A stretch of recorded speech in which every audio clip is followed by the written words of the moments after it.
नमस्कार. आवाज माझा वृत्तवाहिनीत आपल्या सगळ्यांचं स्वागत. वेळेच्या काही ठळक घडामोडींकडे. महाराष्ट्र राज्य पोलीस क्रीडा स्पर्धेचे एकनाथ शिंदे यांच्या हस्ते उद्घाटन. समाज विकास विभागातील योजनांसंबंधित पालिका आयुक्तांना लेखी पत्र. आणि लाडकी बहीण योजना बंद होणार नाही, एकनाथ शिंदे.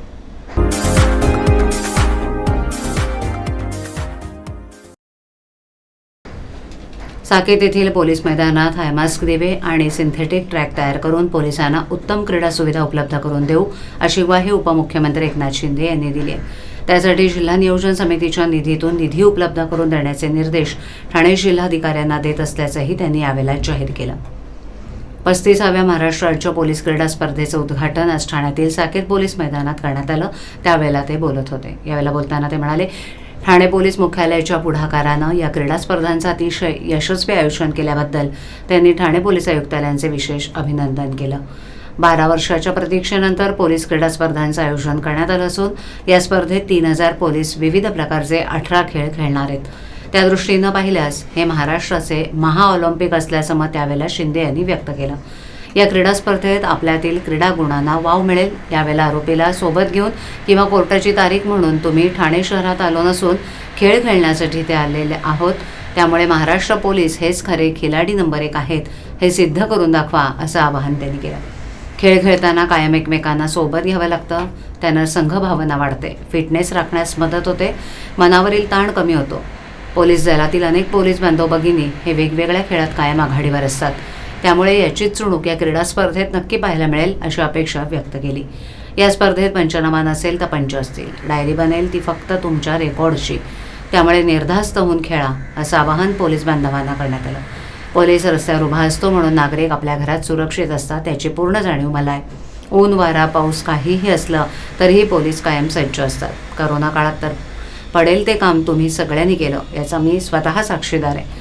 आव्हानात्मक परिस्थिती सांभाळायला शारीरिक स्फूर्ती गरजेची असते. आता बदलत्या काळात बदललेली आव्हानं सांभाळण्यासाठी या खेळात सहभागी होऊन स्वतःची तंदुरुस्ती आजमावून पहा, असं आवाहन यावेळेला केलं. या स्पर्धेत कोणीही विजयी झालं तरी माझ्यासाठी तुम्ही सारे विजयी आहात, असं निक्षून सांगितलं.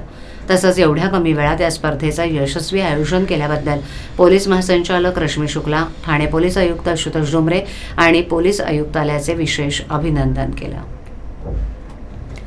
ठाणे महापालिकेच्या वतीनं दरवर्षी समाज विकास विभागाच्या वतीनं समाजातील गरजू महिला तसंच दिव्यांगांसाठी विविध योजना राबवल्या जातात. यंदाही 2024-25 या आर्थिक वर्षासाठी महिला आणि बालकल्याण समितीच्या वतीनं विविध योजनांसाठी नागरिकांकडून अर्ज मागवण्यात आलेत. परंतु एकूण उद्दिष्टांपैकी जास्त अर्ज प्रशासनाकडे प्राप्त झालेत. जे अर्ज प्राप्त झाले आहेत त्या अर्जाची छाननी झाल्यानंतर पात्र असलेल्या सर्व लाभार्थ्यांना योजनांचा लाभ द्यावा, अशा मागणीचं पत्र खासदार नरेश म्हस्के यांनी पालिका आयुक्त सौरभ राव यांना दिले. या योजनेअंतर्गत शालेय शिष्यवृत्ती, उच्च शिक्षणाकरता शिष्यवृत्ती, जिल्हास्तरीय, राज्यस्तरीय, राष्ट्रस्तरीय, आंतरराष्ट्रीय स्तरावरील खेळाडूंकरता शिष्यवृत्ती, उदरनिर्वाहाकरता, व्यवसायाकरता, सहाय्यभूत साहित्याकरता, वैद्यकीय उपचारांकरता, बेरोजगारांना भत्ता, लग्नासाठी अर्थसहाय्य, 60 वर्षावरील दिव्यांगांना अर्थसहाय्य, बचत गट इत्यादी योजना दिव्यांगांसाठी राबवण्यात येत आहेत. तर महिला आणि बालकल्याण योजनेअंतर्गत विविध 13 योजना तर तृतीयपंथीयांसाठी योजना राबवल्या जात आहेत. या योजनांसाठी प्राप्त झालेल्या अर्जांचा विचार करता काही योजनांसाठी उपलब्ध तरतुदीपेक्षा कमी अर्ज प्राप्त झालेत, तर काही योजनांमध्ये उपलब्ध तरतुदीपेक्षा जास्त अर्ज प्राप्त झालेत. त्यामुळे निधीचा योग्य वाटप होणार नाही. कमी अर्ज प्राप्त झालेल्या योजनांचा निधी शिल्लक राहणार आणि जास्त अर्ज प्राप्त झालेल्या योजनातील काही अर्जदार यापासून वंचित राहणार आहेत. तरी प्राप्त झालेल्या सर्व अर्जदारांना न्याय देण्याच्या दृष्टिकोनातून उपलब्ध निधीचं योग्य नियोजन करून सर्व अर्जदारांना या योजनांचा लाभ देण्यात यावा, अशी मागणी खासदार नरेश म्हस्के यांनी केली आहे. 2.5 वर्षात आम्ही अनेक महत्त्वाचे निर्णय घेतले असून लाडकी बहीण योजना कधीही बंद होणार नाही, अशी मोठी घोषणा उपमुख्यमंत्री एकनाथ शिंदे यांनी केली आहे. ठाणे महापालिका आणि संत रविदास महाराज जयंती उत्सव समितीच्या वतीनं काशीनाथ घाणेकर सभागृहात संत रविदास महाराज यांची जयंती मोठ्या उत्साहात साजरी करण्यात आली. त्यावेळेला उपमुख्यमंत्री शिंदे यांनी संत रविदास यांच्या विचारांना उजाळा देत समाजातील सत्यासाठी उभं राहण्याचा धाडस त्यांनी दिल्याचं सांगितलं. शिंदे यांनी यावेळेला गेल्या 2.5 वर्षात राबवलेल्या विविध कल्याणकारी योजना यावरही प्रकाश टाकण्यात आला. गरीब, शेतकरी, महिला आणि वंचित घटकांसाठी सरकार सातत्यानं काम करतंय असं त्यांनी स्पष्ट केलं. यावेळेला राज्याचे उपमुख्यमंत्री एकनाथ शिंदे आणि परिवहन मंत्री प्रताप सरनाईक यांच्या हस्ते समाजात उल्लेखनीय कामगिरी करणाऱ्या समाज बांधवांचा समाजरत्न पुरस्कार देऊन सन्मान करण्यात आला. तसंच 10वी-12वीमध्ये उत्तीर्ण झालेल्या समाजातील विद्यार्थ्यांचा देखील सत्कार यावेळेला उपस्थित मान्यवरांच्या हस्ते करण्यात आला. या कार्यक्रमाला परिवहन मंत्री प्रताप सरनाईक, आमदार संजय केळकर, ठाणे महापालिकेचे अतिरिक्त आयुक्त 1 संदीप माळवे, अतिरिक्त आयुक्त 2 प्रशांत रोडे, माजी नगरसेवक एकनाथ भोईर, माजी नगरसेविका एकता भोईर, समितीचे अध्यक्ष बाळाजी कांबळे, उपाध्यक्ष राजाभाऊ चव्हाण, सुनील लुमरे, सचिव विक्रम भोईर, सहसचिव संतोष जाधव, खजिनदार सुनील गवळींसह खजिनदार संतोष मस्के तसंच ठाण्यातील 26 संघटनांचे सर्व पदाधिकारी, कार्यकर्ते तसंच उत्सव समितीचे सभासद यांच्यासह ठाण्यातील समाज बांधव नागरिक मोठ्या संख्येनं उपस्थित होते. आनंदी आहोत की आजच्या या जयंती कार्यक्रमासाठी आमचे सन्माननीय महाराष्ट्राचे उपमुख्यमंत्री, माजी यशस्वी मुख्यमंत्री एकनाथजी शिंदे साहेब हे उपस्थित झाले आणि संपूर्ण समाज या ठिकाणी एकत्र झाला.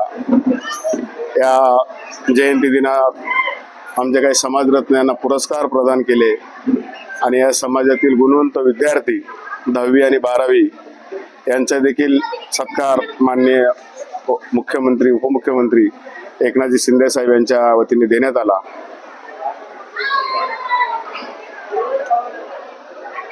पुरस्कार दिले गेले त्याविषयी काय सांगा? पुरस्कार हे त्या विद्यार्थ्यांसाठी एक प्रेरणा, समाजातील पुढील काही विद्यार्थ्यांना अजून त्यातून ते प्रेरणा घेऊन पुढे जातील अशी अपेक्षा या व्यासपीठाला आहे. समाज भवनाची मागणी केलेली होती, त्या मागणीवर ही मागणी आमची फार जुनी आहे. या मागणी सध्या कमिशनर यांनी क्लस्टरचे जे संजय देशमुख यांना त्यांनी काही आदेश म्हणजे गोष्टी सांगितलेल्या आहेत की यांना या ठाण्यामध्ये या संपूर्ण समाजासाठी सामाजिक भवन, ज्या ठिकाणी की संपूर्ण समाजाला सांस्कृतिक व कौटुंबिक किंवा विद्यार्थ्यांसाठी काही वाचनालय त्या ठिकाणी एकत्रित मिळावं अशी ही मागणी आहे. ती मागणी लवकरच मान्य होईल अशी अपेक्षा आहे. पुण्यात 26 वर्ष युवतीवर झालेल्या अमानुष अत्याचार प्रकरणी आरोपी दत्तात्रय गाडे याला फाशीची शिक्षा व्हावी यासाठी सरकार प्रयत्नशील असल्याचं परिवहन मंत्री प्रताप सरनाईक यांनी मोठं विधान केले. फास्ट ट्रॅक कोर्टात हा खटला जलद गतीनं चालवून आरोपीला कठोर शिक्षा केली जाईल असं त्यांनी स्पष्ट केलं. पुणे पोलिसांनी 70 तासाच्या शोध मोहिमेनंतर आरोपीला अटक केली. तो 3 वेळेला आत्महत्येचा प्रयत्न करत होता, मात्र पोलिसांनी त्याला पकडलं. सरकार आरोपीसाठी कोणतीही सहानुभूती ठेवणार नाही आणि न्यायालयाकडे फाशीची मागणी केली जाईल असं सरनाईक म्हणाले. गृहराज्यमंत्री योगेश कदम यांनी दिलेल्या पीडितीनं मदतीसाठी आवाज का दिला नाही या विधानावर तीव्र प्रतिक्रिया देताना प्रताप सरनाईक यांनी अशा संवेदनशील पदावर असलेल्या मंत्र्यांनी जबाबदारीनं बोललं पाहिजे असं सांगितलं. त्यांनी योगेश कदम यांना अशा बेताल वक्तव्यांपासून सावध राहण्याचा सल्ला दिलाय. प्रताप सरनाईक ठाणे महापालिकेत पॉन टॅक्सी प्रकल्पावरील सेमिनारसाठी उपस्थित होते. केंद्रीय मंत्री नितीन गडकरी यांच्या निर्देशानुसार मुंबई आणि ठाण्यात लवकरच पॉट टॅक्सी सुरू केली जाणार आहे असं त्यांनी सांगितलं. वाहतूक कोंडी कमी करण्यासाठी हा महत्त्वाचा उपक्रम आहे आणि प्रशासनानं त्यासाठी अडथळे दूर करावेत असे निर्देशही त्यांनी अधिकाऱ्यांना दिले.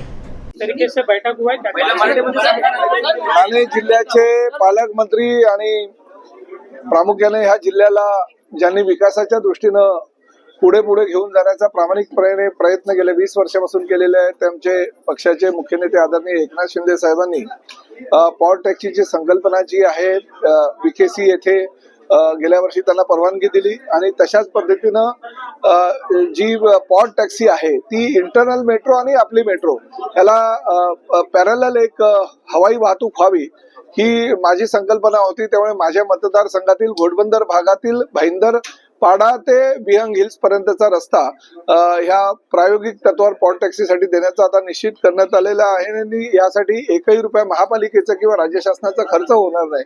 प्रायोगिक तत्वावर त्या ठिकाणी ते पॉवर टॅक्सीचं निर्माण करतील. जसं आदरणीय नरेंद्र मोदी साहेबांच्या सांगण्यावरून केंद्रीय वाहतूक मंत्री श्री नितीनजी गडकरी साहेबांनी बडोदा येथे यांना एक जागा सुचवली होती आणि ते काम जवळजवळ 80% आता पूर्ण झालेलं आहे आणि त्यानंतर शिंदे साहेबांनी बीकेसी मध्ये सुद्धा त्यांना परवानगी दिलेली आहे. तशाच पद्धतीची परवानगी मीरा भाईंदर महापालिका आणि ठाणे महापालिका ही त्यांना देण्याचा आमचा विचार आहे आणि तसं आम्ही आता धोरण निश्चित केलेलं आहे. त्यामुळे जमिनीवरची वाहतूक आहे ती हवेमध्ये जर नेली तर ट्रॅफिकची समस्या जी प्रामुख्याने मोठ्या प्रमाणात घोडबंदर आणि आसपासच्या परिसरामध्ये निर्माण झालेली आहे त्यावर तोडगा निघू शकेल आणि अतिशय चांगल्या प्रकारची ती संकल्पना आहे. त्यासाठी एकही रुपया महापालिकेचा खर्च होणार नाही.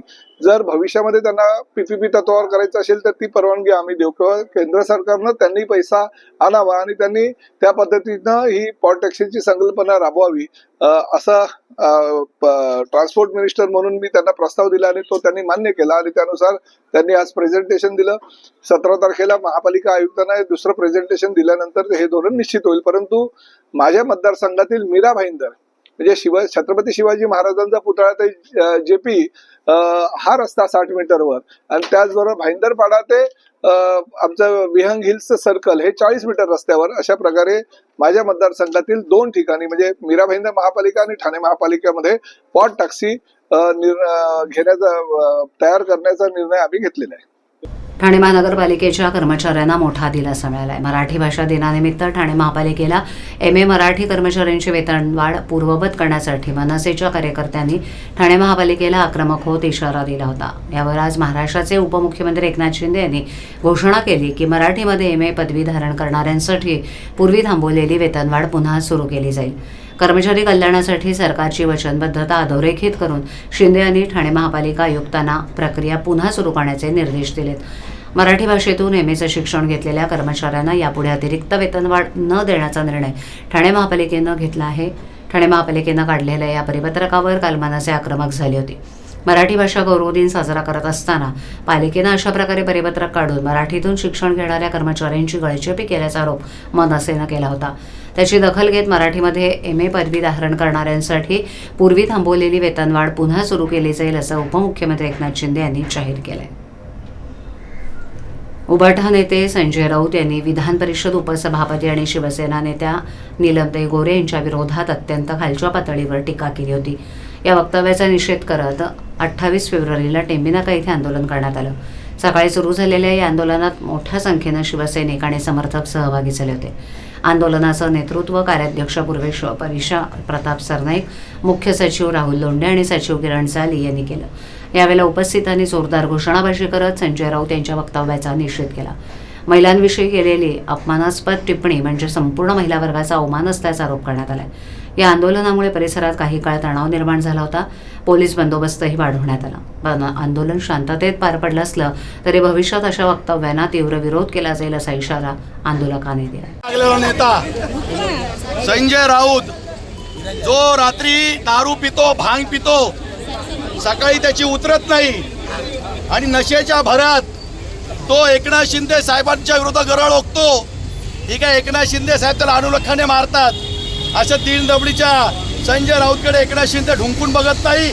त्यांना महाराष्ट्राचं काम करायचं आहे. पण हा संजय राऊत आता खालची पातळी गाठायला लागलाय. दिल्लीमध्ये साहित्य संमेलन झालं.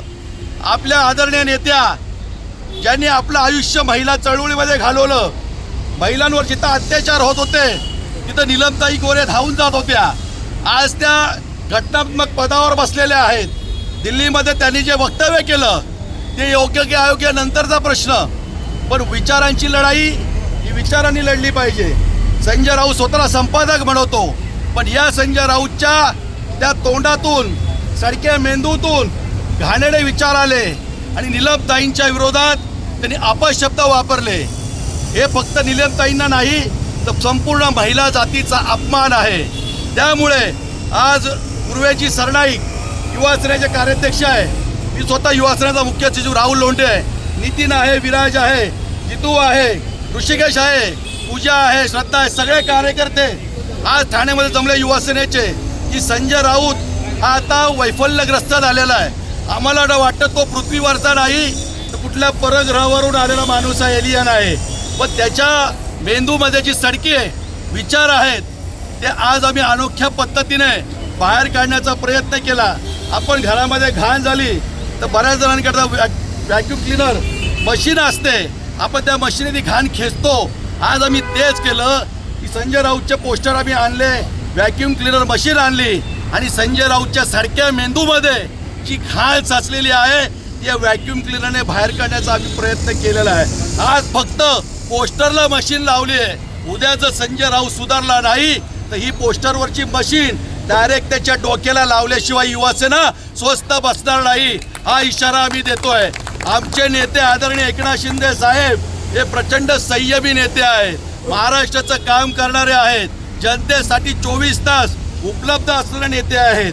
पण कुठला तरी हा संजय राऊत टिंपाट पत्रकार, आम्ही पण पत्रकारिता केली पण टिंपाट पत्रकार, ज्याला बोलायची शुद्ध नाही, कशी भाषा वापरायची, कशा शब्द वापरायची याची अक्कल नाही, ती अक्कल काढण्याचं काम युवासेना निश्चितपणे करेल. आज व्हॅक्यूम क्लिनर मशीन त्याच्या पोस्टरला लावली आहे. उद्या जर अशीच वायफळ बडबड केली, असंच एकनाथ शिंदे साहेबांना त्रास दिला किंवा कुठल्याही महिला जातीचा अपमान केला तर भांडूपच्या घरावर ठाण्याची शिवसेना धडकल्याशिवाय राहणार नाही, हा इशारा आम्ही त्यातून देतो. आवाज माझावरील एखादी बातमी पाहिजे नोंद केली असल्यास यूट्यूबवर येथे तुम्ही पाहू शकता. तर मग नक्की सबस्क्राईब करा आवाज माझा. आजच्या ठळक घडामोडी शेवटी पुन्हा एकदा. महाराष्ट्र राज्य पोलीस क्रीडा स्पर्धेचे एकनाथ शिंदे यांच्या हस्ते उद्घाटन. समाज विकास विभागातील योजनांसंबंधित पालिका आयुक्तांना लेखी पत्र. आणि लाडकी बहीण योजना बंद होणार नाही, एकनाथ शिंदे. आपल्या विभागातील काही सूचना अथवा समस्या असल्यास ते आमच्यापर्यंत जरूर पोहोचवा. आम्ही तुमचा आवाज नागरिकांपर्यंत नक्की पोहोचवू. आम्हाला संपर्क करण्यासाठी आमचा पत्ता आवाज माझा 103 साईलेक आदर्श नगर कोलपाड रोड ठाणे पश्चिम. आमचा दूरध्वनी क्रमांक 7666213141. आमचा ईमेल ID awazmaza.tvnews@gmail.com. तो पुन्हा भेटू याच वेळी याच ठिकाणी काही नवीन घडामोडींसह आवाज माझा वृत्तवाहिनी. तोपर्यंत नमस्कार.